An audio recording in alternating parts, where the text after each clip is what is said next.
Hey guys, it's Gracie, and the day I'm putting this up is my 2-year booktube anniversary, which is awesome because the first video I ever made was June 21st, 2017, and it was a booktubeathon TBR.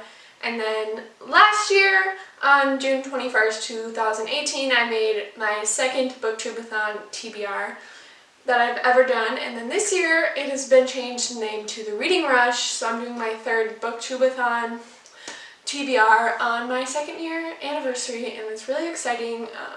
This is kind of why the booktubeathon, like, I want to do it every year. It has a special place in my heart because it was my first video.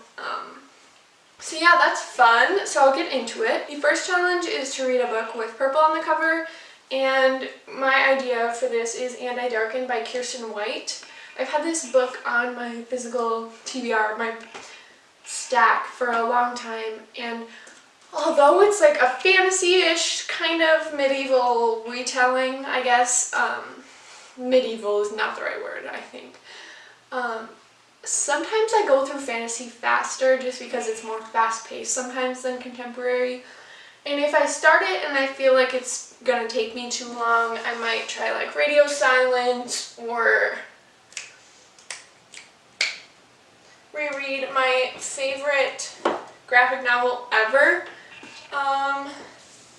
But yeah, one of those things. But right now I'm expecting to read And I Darken, which is exciting because I want to read like a bunch of different kinds of books, I guess, like some fantasy, some sci-fi, some contemporary magical realism, all different things, historical fiction, so that's exciting. The second challenge is to read a book all in one place, setting, and I originally had a different book on here for this, but I decided, since I haven't started any of my summer homework for Honors English next year, I should read Anthem by Ayn Rand, which I have to read and then write an essay on, but it's literally, I think, less than 105 words.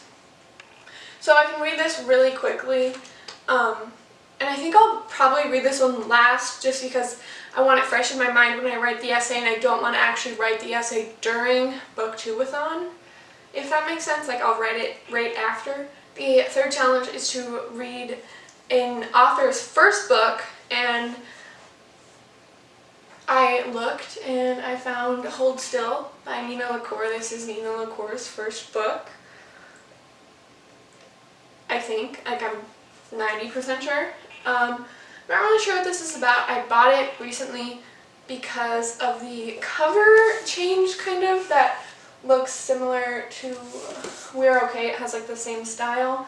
We're Okay is one of my favorite books. I think it's really good.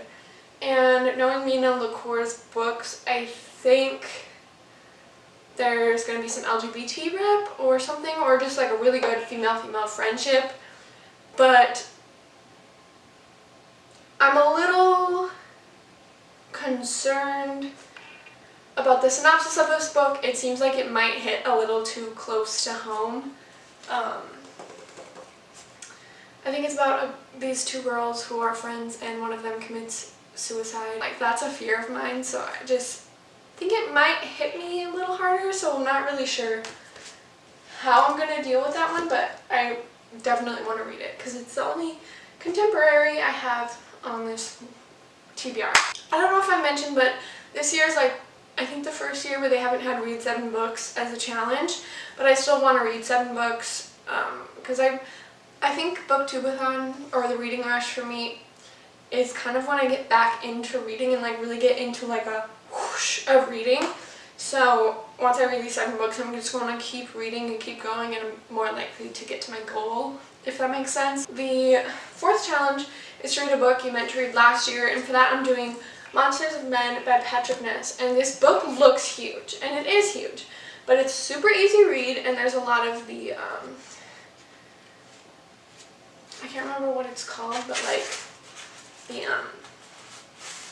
noise. This is the third book in a series. The first one is The Knife of Never Letting Go. It's about a society, I guess. Hi, Baxter. about a society where there's all men and everyone can hear everyone's noise, which is their thoughts. So nothing's really secret, and then it turns out that something's kind of going weird and corrupt, and Todd, the main character, who is going to be played by Tom Holland in the movie adaptation next year, Todd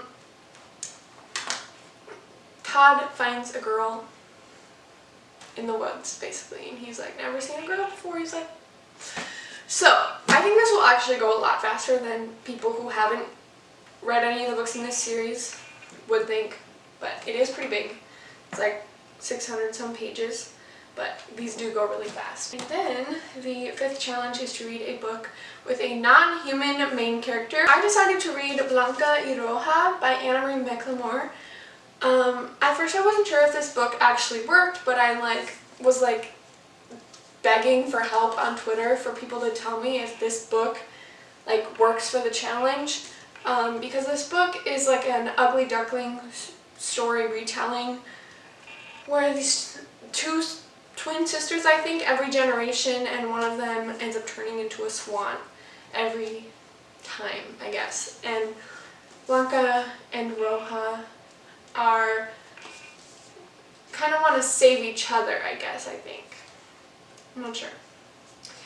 Something like that. But I heard that there's also a character who can turn into a bear or something, and then so yeah, I think this works. It's just a loose fit, I guess, but I really want to read it because Anna Marie McLemore is one of my favorite authors of all time. I want to read every single one of her books because she is so amazing. I think this is the last one that I have to read before I've read all of her books that have been released so far. The 6th challenge is to read a book with 5 or more words in the title, I believe, and I picked The Loneliest Girl in the Universe by Lauren James for this. Isn't this book so pretty and simply beautiful, I guess? I'm really excited for this. I'm not usually a huge sci-fi person, even though I love sci-fi movies and learning about sciencey stuff. I'm not usually a sci-fi book person. I'm weirdly interested in this book. It's this girl who lives in space on a spacecraft by herself, and then she gets an alert that there's another ship near her, so she can maybe find someone else. She doesn't have to be alone anymore. So I don't know, but I think it goes wrong after that. I don't know, but I love this cover. I think it sounds really interesting, so I'm excited. The last challenge is to read a book and then watch the movie adaptation, and for that I chose The Help by Catherine Stockett. I have never seen this entire movie. I've seen bits and pieces of it, but I think I'll like this. I think this might be the book that takes me the longest because in my experience, historical fiction is harder to read, I guess, than most other genres.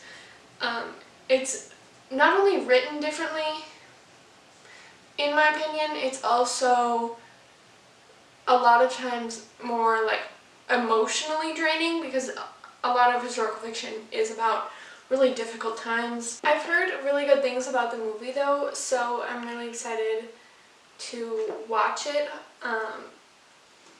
Tell you guys my comments about the differences between the book and the movie, I guess. So yeah, that is my reading rush TBR. I'm really hoping that I read 7 books. I'm really excited for the reading rush, especially this year, because there's a lot of new things. There's a website with badges you can earn, and you can do your stats as you read, which is super awesome. Thank you guys so much for watching. I will be trying to do some of the Booktubeathon video challenges, if not all of them, and definitely vlogging the whole week. Probably just posting at the end of the week though. Make sure to subscribe though if you want to see more of my videos, and especially my reading rush videos, which will be coming soon. Bye!